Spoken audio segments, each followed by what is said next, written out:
ಸರ್ವಮಂಗಳಮಾಂಗಲ್ಯೆ ಶಿವೆ ಸರ್ವಾರ್ಥಸಾಧಿಕೆ ಶರಣ್ಯೇ ತ್ರ್ಯಂಬಕೆ ದೇವಿ ನಾರಾಯಣಿ ನಮೋಸ್ತುತೆ.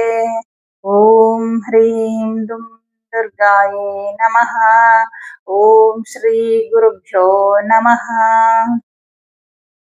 ನಮ್ಮ ಯೂಟ್ಯೂಬ್ ವಾಹಿನಿಯ ಸಮಸ್ತ ವೀಕ್ಷಕರಿಗೆ ನಿಮ್ಮ ನೇತ್ರಾವತಿ ಮಾಡುವ ನಮಸ್ಕಾರಗಳು. ಮಾಸ ಭವಿಷ್ಯ ಕಾರ್ಯಕ್ರಮಕ್ಕೆ ನಿಮ್ಮೆಲ್ಲರಿಗೂ ಆತ್ಮೀಯವಾದ ಸ್ವಾಗತ.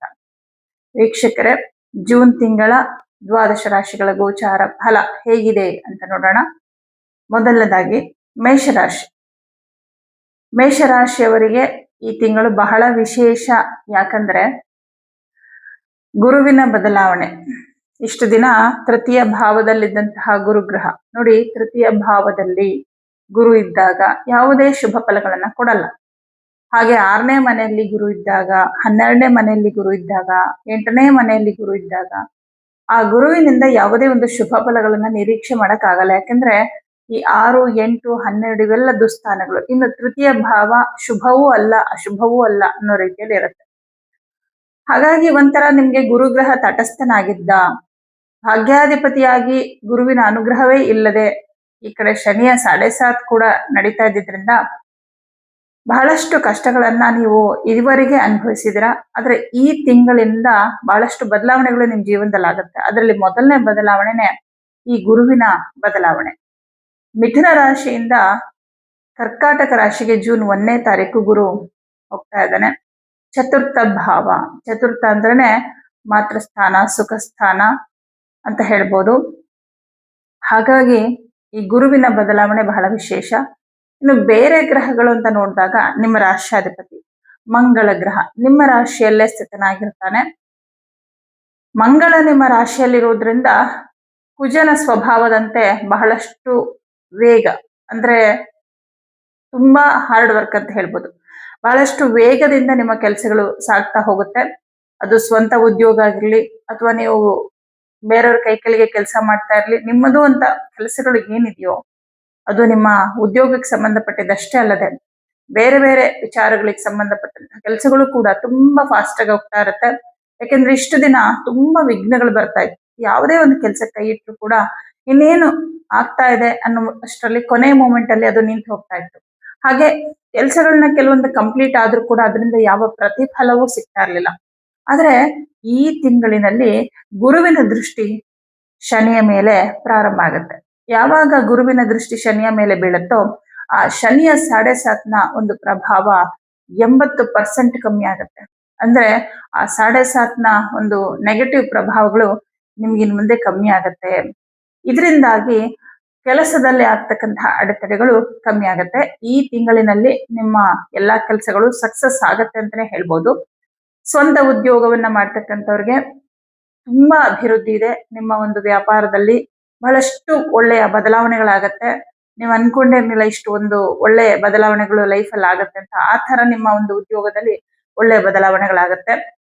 ಹಾಗೆ ಹಣಕಾಸಿನ ಅನುಕೂಲ ಕೂಡ ತುಂಬಾ ಚೆನ್ನಾಗಾಗತ್ತೆ. ವಾಕ್ಸ್ಥಾನಾಧಿಪತಿ ಹಾಗೂ ಧನಸ್ಥಾನಾಧಿಪತಿಯಾದ ಶುಕ್ರ ಕೂಡ ಈ ತಿಂಗಳಿನಲ್ಲಿ ಚತುರ್ಥ ಭಾವದಲ್ಲಿ ಗುರುವಿನ ಜೊತೆನಲ್ಲೇ ಕುತ್ಕೊಂಡಿರೋದ್ರಿಂದ ಧನಾಧಿಪತಿ ಭಾಗ್ಯಾಧಿಪತಿ ಇಬ್ರು ಒಟ್ಟಿಗೆ ಇದ್ದಾರೆ. ಹಾಗಾಗಿ ಹಣಕಾಸಿನ ಅನುಕೂಲಗಳು ಹೆಚ್ಚಾಗತ್ತೆ. ಕುಟುಂಬದಲ್ಲಿ ಸೌಖ್ಯ, ಕುಟುಂಬದಲ್ಲಿ ನೆಮ್ಮದಿ, ಕುಟುಂಬದಲ್ಲಿದ್ದಂತಹ ಆರ್ಥಿಕ ಸಂಕಷ್ಟಗಳು ಈ ತಿಂಗಳಿನಲ್ಲಿ ಕಮ್ಮಿ ಆಗುತ್ತೆ.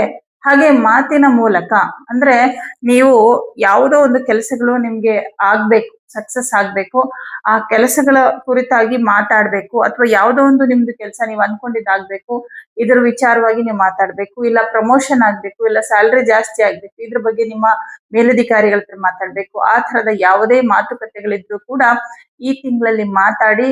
ಯಾಕಂದ್ರೆ ನಿಮ್ಮ ಮಾತಿಂದ ನಿಮ್ಗೆ ತುಂಬಾ ಅನುಕೂಲ ಆಗತ್ತೆ. ಹಾಗೆ ಉತ್ತಮ ಆಹಾರ ಸೇವನೆ, ಹಾಗೆ ಆಭರಣಗಳನ್ನ ತಗೊಳ್ಳುವಂಥದ್ದು.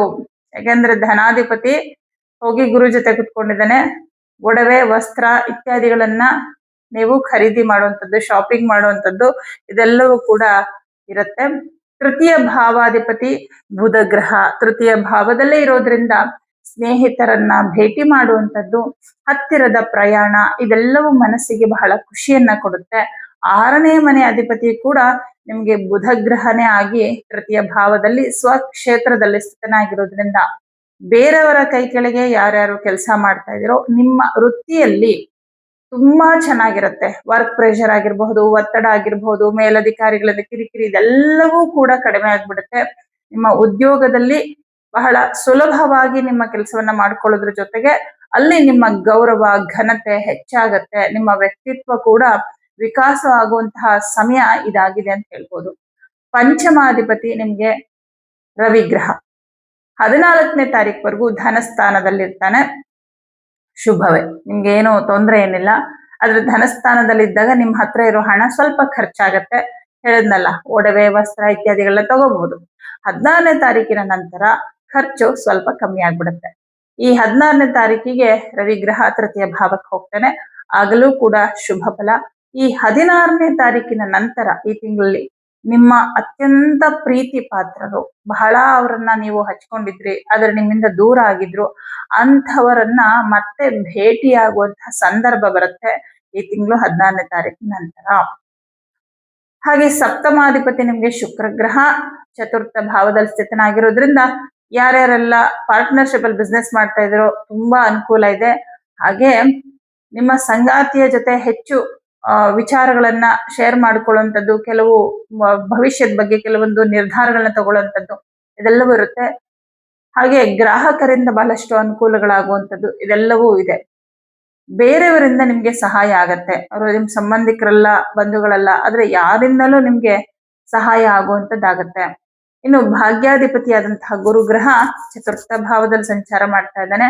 ಬಹಳ ವಿಶೇಷ ಅಂದ್ರೆ ಆಸ್ತಿ ವಿಚಾರದಲ್ಲಿ ಮನೆ, ಭೂಮಿ, ವಾಹನ ಇತ್ಯಾದಿಗಳನ್ನ ಖರೀದಿ ಮಾಡ್ಬೇಕು ಅಂತ ಅನ್ಕೊಂಡಿದ್ರೆ ಅದಕ್ಕೆ ಸಾಕಷ್ಟು ಅಡೆತಡೆಗಳು ಬರ್ತಾ ಇದೆ. ಲೋನ್ ಆಗ್ತಾ ಇಲ್ವಾ, ಅಥವಾ ಯಾರೋ ದುಡ್ಡು ಕೊಡ್ತೀನಿ ಅಂತ ಹೇಳಿದ್ರು ಕೊಟ್ಟಿಲ್ಲ, ಅಥವಾ ನಿಮಗೆ ಇಷ್ಟ ಆಗೋ ಕಡೆ ಒಂದು ನಿವೇಶನ ಆಗ್ಲಿ ಮನೆ ಆಗ್ಲಿ ಸಿಗ್ತಾ ಇಲ್ಲ, ಯಾವುದೋ ಒಂದು ಕಾರಣಕ್ಕೆ ಮುಂದೂಡ್ತಾ ಬಂದಿದ್ದೀರ ಅಂದ್ರೆ ಈ ತಿಂಗಳಿನಲ್ಲಿ ನೀವು ಮನೆ ಅಥವಾ ವಾಹನ ಅಥವಾ ನಿವೇಶನ ಇದನ್ನ ಖರೀದಿ ಮಾಡುವಂತಹ ಸಾಧ್ಯತೆ ಬಹುಪಾಲು ಇದೆ. ಯಾಕಂದ್ರೆ ಭಾಗ್ಯಾಧಿಪತಿ ಉಚ್ಚ ಕ್ಷೇತ್ರದಲ್ಲಿರೋದ್ರಿಂದ ಬರೀ ಈ ತಿಂಗಳು ಅಷ್ಟೇ ಅಲ್ಲ, ಈ ತಿಂಗಳು ತಗೊಳಕ್ಕಾಗ್ಲಿಲ್ಲ ಅಂದ್ರೆ ನೆಕ್ಸ್ಟ್ ಮಂತ್ ಆದ್ರೂ ತಗೊಳ್ತೀರಾ. ಬಹಳ ಜನ ಮನೆ ಕಟ್ಟೋದಕ್ಕೆ ಪ್ರಾರಂಭ ಮಾಡ್ತೀರಾ ಮೇಷರಾಶಿಯವರು. ಸೊ ಮೇಷರಾಶಿಯವರು ಮನೆ ಕಟ್ಟಬೇಕು ಅಂತ ಕೂಡ ಈ ತಿಂಗಳು ನಿರ್ಧಾರ ಮಾಡುವಂತಹ ಸಾಧ್ಯತೆಗಳಿದೆ. ಎಲ್ಲದಕ್ಕಿಂತ ಮುಖ್ಯವಾಗಿ ಧರ್ಮಾಧಿಪತಿ ಚತುರ್ಥ ಭಾವದಲ್ಲಿರೋದ್ರಿಂದ ದೈವ ಕಾರ್ಯಗಳು ಅಂತ ಏನಿದೆಯೋ, ಕೆಲವು ಹರಕೆಗಳಿರುತ್ತೆ, ತೀರ್ಸೋಕಾಗಿರ್ಲಿಲ್ಲ, ಕೆಲವು ದೇವಸ್ಥಾನಗಳಿಗೆ ಹೋಗ್ಬೇಕಾಗಿತ್ತು. ಸೊ ಇದನ್ನೆಲ್ಲ ಕೂಡ ಈ ತಿಂಗಳಲ್ಲಿ ಮಾಡ್ತೀರಾ. ಅಂದ್ರೆ ನಿಮ್ಮ ಜವಾಬ್ದಾರಿಗಳು, ಅಂದ್ರೆ ಧರ್ಮಕ್ಕೆ ಸಂಬಂಧಪಟ್ಟಂತೆ, ದೇವರಿಗೆ ಸಂಬಂಧಪಟ್ಟಂತೆ ನಿಮ್ದೊಂದಿಷ್ಟು ಜವಾಬ್ದಾರಿಗಳಿರುತ್ತೆ. ಮನೆ ದೇವ್ರಿಗೆ ಹೋಗ್ಬೇಕು, ಕುಲದೇವ್ರಿಗೆ ಹೋಗ್ಬೇಕು, ಪೂಜೆ ಮಾಡಿಸ್ಬೇಕು, ಹರಕೆ ತೀರ್ಸ್ಬೇಕು, ಈ ತರದ್ದೆಲ್ಲ ಇರುತ್ತೆ. ಕೆಲವೊಂದ್ಸಲ ಏನಾಗುತ್ತೆ ಅಂದ್ರೆ ದೇವಸ್ಥಾನಕ್ಕೆ ಹೋಗ್ಬೇಕು ಅಂದ್ರೆ ಅದಕ್ಕೆ ಕಾಲ ಕೂಡಿ ಬರಲ್ಲ. 108 ವಿಘ್ನಗಳು ಅಡೆತಡೆಗಳು ಆಗ್ತಾನೆ ಇರುತ್ತೆ. ಎಷ್ಟೋ ಜನಕ್ಕೆ ಮನೆ ಹತ್ರದಲ್ಲಿರೋ ದೇವಸ್ಥಾನಗಳಿಗೂ ಹೋಗಕ್ಕಾಗಲ್ಲ. ಸೊ ಹೀಗಿರುತ್ತೆ. ಆದ್ರೆ ನಿಮ್ಗೆ ಅಂತಹ ಸಮಸ್ಯೆ ಸಾಲ್ವ್ ಆಗುತ್ತೆ ಈ ತಿಂಗಳಲ್ಲಿ. ಇನ್ನು ನಿಮ್ಗೆ ದಶಮಾಧಿಪತಿ ಲಾಭಾಧಿಪತಿ ಆದಂತ ಶನಿಗ್ರಹ 12ನೇ ಮನೇಲಿ ಕುತ್ಕೊಂಡು ಯಾವುದೇ ಒಂದು ಕೆಲಸವನ್ನ ಮಾಡ್ಬೇಕು ಅಂದ್ರೂ ಕೂಡ, ದಶಮ ಅಂದ್ರೆ ಕಂಪ್ಲೀಟ್ ವರ್ಕ್ ಕಂಪ್ಲೀಟ್ ಆಗ್ಬೇಕು, ಆ ಕಂಪ್ಲೀಟ್ ಆಗೋಷ್ಟಕ್ಕೆ ಶನಿ ತಡೆ ಹಾಕ್ತಿದ್ದ. ಅಷ್ಟೋ ಇಷ್ಟೋ ಕಂಪ್ಲೀಟ್ ಆದ್ರೂ ಅದರಿಂದ ಲಾಭ ಬರ್ಬೇಕಲ್ವಾ, ಲಾಭಾಧಿಪತಿನೂ ಅವನೇ ಆಗಿ ವೇದಲ್ಲಿ ಕುತ್ಕೊಂಡಿರೋದ್ರಿಂದ ಆ ಲಾಭಕ್ಕೂ ತಡೆ ಹಾಕ್ತಾ ಇದ್ದ. ಆದ್ರೆ ಈ ತಿಂಗಳು ಗುರುವಿನ ದೃಷ್ಟಿ ಶನಿಯ ಮೇಲಿರುತ್ತೆ ನೋಡಿ. ಶನಿ ಇರೋದು ಗುರು ಮನೆಯಲ್ಲಿ, ಮೀನರಾಶಿಯಲ್ಲಿ. ಮೀನರಾಶಿ ಅಧಿಪತಿ ಯಾರು? ಗುರು. ಯಾವಾಗ ಈ ಗುರುವಿನ ದೃಷ್ಟಿ ಶನಿ ಮೇಲೆ ಬೀಳುತ್ತೆ ಆಗ ಶನಿ ತನ್ನ ಅಶುಭ ಫಲವನ್ನ ಕಮ್ಮಿ ಮಾಡ್ತಾನೆ. ಇದರ ಅರ್ಥ ಶನಿ ಗುರುವಿಗೆ ಹೆದರ್ಕೊಂಡು ಕಮ್ಮಿ ಮಾಡ್ತಾನೆ ಅಂತಲ್ಲ, ಗುರುವಿನ ಮೇಲೆ ಶನಿ ಇಟ್ಟಿರುವಂತಹ ಗೌರವ ಅದು. ಯಾಕಂದ್ರೆ ನಾನು ಗುರುವಿನ ಮನೆಯಲ್ಲಿದ್ದೀನಿ, ಗುರು ನನ್ನನ್ನ ನೋಡ್ತಾ ಇದ್ದಾರೆ, ನಾನು ಅವರು ಇಷ್ಟಪಡುವಂತೆ ಇರ್ಬೇಕು ಅನ್ನೋ ರೀತಿಯಲ್ಲಿ ತನ್ನ ಅಶುಭ ಫಲಗಳನ್ನ ಕಡಿಮೆ ಮಾಡ್ತಾನೆ. ಸುಮಾರು 80% ವರೆಗೂ, ಎಷ್ಟೋ ಜನಕ್ಕೆ 7.5 ಮುಗ್ದೋಯ್ತಾ ಅನ್ನೋ ತರ ಇರುತ್ತೆ, ಅಷ್ಟು ಒಳ್ಳೇದು ಕೂಡ ಆಗುತ್ತೆ. ಹೀಗೆ ಶನಿಯ ಒಂದು ಅಶುಭ ಫಲ ಕೂಡ ಕಮ್ಮಿ ಆಗುತ್ತೆ. ಹಾಗಾಗಿ ಕೆಲಸಗಳು ಅರ್ಧಕ್ಕೆ ನಿಂತೋಗಿದ್ದು ಕಂಟಿನ್ಯೂ ಆಗತ್ತೆ, ಅಥವಾ ಕೆಲಸಗಳು ಇದಾಗಲ್ಲ ಅಂತ ಬಿಟ್ಬಿಟ್ಟಿರ್ತೀರಾ, ಅದನ್ನ ಮುಂದುವರಿಸ್ತೀರಾ, ಅಥವಾ ಕಂಪ್ಲೀಟ್ ಕೆಲಸ ಆಗಿದೆ ಅದರಿಂದ ಏನು ಲಾಭ ಬರ್ತಾ ಇಲ್ಲ, ಆ ಲಾಭ ಬರುತ್ತೆ. ಯಾವುದೋ ಪ್ರಾಜೆಕ್ಟ್ ಕಂಪ್ಲೀಟ್ ಮಾಡಿದ್ರಿ, ಯಾವುದೋ ಕೆಲಸ ಕಂಪ್ಲೀಟ್ ಮಾಡಿದ್ರಿ, ಅದ್ರದ್ದು ಲಾಭ ಬರಬೇಕು ಅಥವಾ ಸ್ಯಾಲ್ರಿ ಬರಬೇಕು, ಆ ದುಡ್ಡು ಈ ತಿಂಗಳಲ್ಲಿ ಬರುತ್ತೆ. ಹೀಗೆ ಬಹಳಷ್ಟು ಅನುಕೂಲಗಳಾಗತ್ತೆ. ಇನ್ನು ಸರ್ಕಾರಿ ಉದ್ಯೋಗದಲ್ಲಿರೋರಿಗೆ ತುಂಬಾ ಚೆನ್ನಾಗಿದೆ ಈ ತಿಂಗಳು. ಕೆಲಸ ಕಾರ್ಯಗಳಲ್ಲಿ ಯಾವುದೇ ಒಂದು ಸಮಸ್ಯೆ ಇಲ್ಲ, ಕುಟುಂಬದಲ್ಲಿ ನೆಮ್ಮದಿ ಇರುತ್ತೆ, ಬಂಧುಗಳಿಂದ ಸಂತೋಷ, ಮನಸ್ಸಿಗೆ ಉಲ್ಲಾಸ, ಧೈರ್ಯ, ಯಾವುದೇ ಒಂದು ಆತಂಕ, ಗೊಂದಲ ಇದೆಲ್ಲ ಏನಿತ್ತಲ್ಲ ಅದೆಲ್ಲವೂ ಕಮ್ಮಿ ಆಗತ್ತೆ. ಒಂಥರ ಧೈರ್ಯವಾಗಿ ಎಲ್ಲ ಒಳ್ಳೇದಾಗತ್ತೆ ಅನ್ನುವಂತಹ ಒಂದು ಆತ್ಮವಿಶ್ವಾಸ ನಿಮ್ಮಲ್ಲಿ ಹೆಚ್ಚಾಗತ್ತೆ. ಹಾಗೆ ಎಲ್ಲದಕ್ಕಿಂತ ಹೆಚ್ಚಾಗಿ ವಿದ್ಯಾರ್ಥಿಗಳಿಗೂ ತುಂಬಾ ಚೆನ್ನಾಗಿದೆ. ಪಂಚಮಾಧಿಪತಿ ದ್ವಿತೀಯ ಮತ್ತು ತೃತೀಯ ಭಾವದಲ್ಲಿ ಸಂಚಾರ ಮಾಡೋದ್ರಿಂದ ವಿದ್ಯಾರ್ಥಿಗಳಿಗೆ ಏನು ಸಮಸ್ಯೆ ಇಲ್ಲ. ನಿಮ್ಮ ರಾಷ್ಟ್ರಾಧಿಪತಿ ನಿಮ್ಮ ರಾಶಿಯಲ್ಲಿರೋದ್ರಿಂದ ಒಂದು ಆ ನೀವು ಒಂಥರ ಯಾವಾಗ್ಲೂ ತುಂಬಾ ಆಕ್ಟಿವ್ ಆಗಿರ್ತೀರಾ, ಓದ್ಬೇಕು ಅನ್ನುವಂತಹ ಒಂದು ಯೋಚನೆ ನಿಮ್ಮಲ್ಲಿ ಜಾಸ್ತಿ ಇರುತ್ತೆ, ಜವಾಬ್ದಾರಿಗಳು ಜಾಸ್ತಿ ಇರುತ್ತೆ. ಹಾಗಾಗಿ ಮೇಷರಾಶಿಯವರಿಗೆ ಜೂನ್ ತಿಂಗಳು ತುಂಬಾನೇ ಚೆನ್ನಾಗಿದೆ. ಎಲ್ರಿಗೂ ಶುಭವಾಗಲಿ.